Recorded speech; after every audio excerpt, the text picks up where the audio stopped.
certaines, comme celle-ci.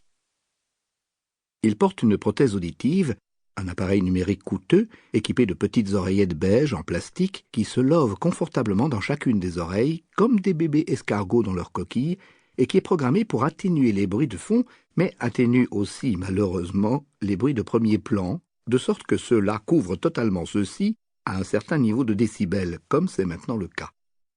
Et le fait que cette jeune femme semble être une exception à la règle du réflexe de Lombard n'est pas de nature à l'aider. Au lieu d'élever le ton et le volume de sa voix comme toutes les autres personnes dans la salle, elle maintient un niveau d'élocution tout à fait convenable pour une conversation dans un salon paisible ou pour un tête-à-tête dans un salon de thé peu fréquenté. Il parle, ou plutôt elle parle, depuis 10 minutes maintenant, et il a beau faire, il est incapable d'identifier le sujet de la conversation. S'agit-il des œuvres d'art accrochées au mur, des photos en couleur représentant en gros plan des terrains vagues ou des fragments de détritus?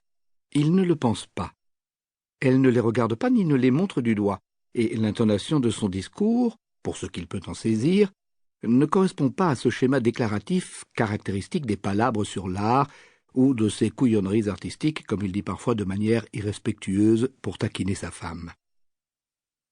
Elle parle plutôt d'un ton personnel, anecdotique et confidentiel.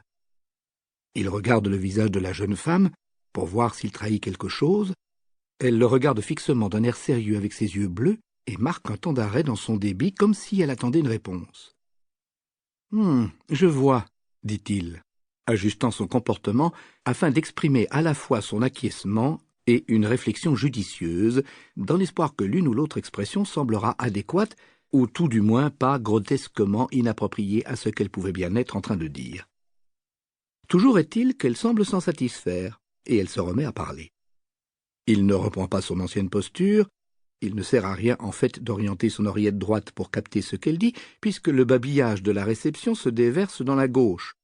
Et si d'aventure il essayait de couvrir son oreille gauche avec sa main, cela ne ferait que déclencher un hurlement en retour dans sa prothèse auditive et lui imposer en même temps une posture qui paraîtrait totalement excentrique.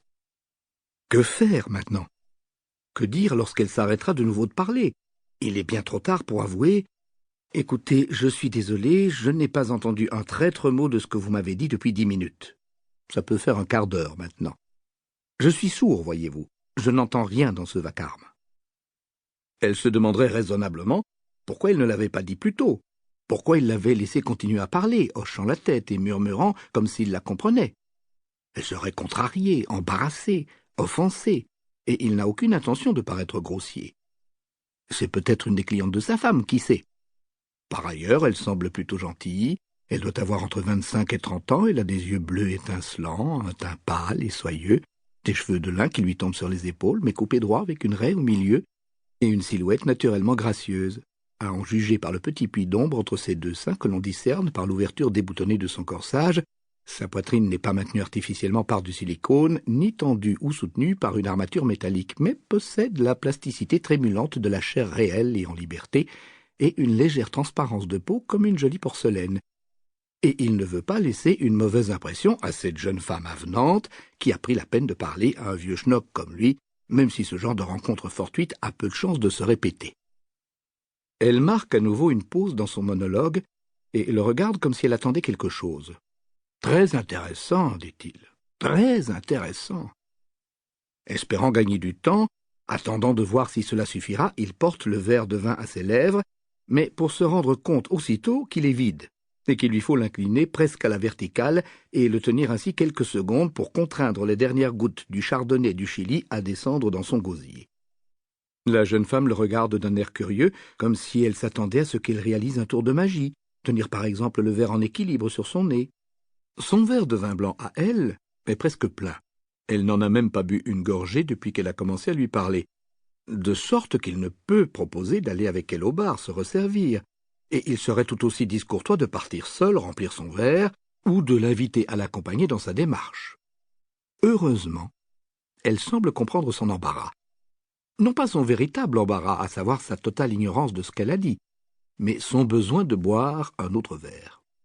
Elle sourit, et, faisant un geste en direction de son verre vide, dit quelque chose qu'il est presque sûr de pouvoir interpréter comme un encouragement à aller refaire le plein. Je crois que je vais... Pour continuer à écouter ce livre audio gratuitement, cliquez sur le lien dans la description et vous pourrez l'écouter en entier sans frais grâce à l'essai de 30 jours d'Audible.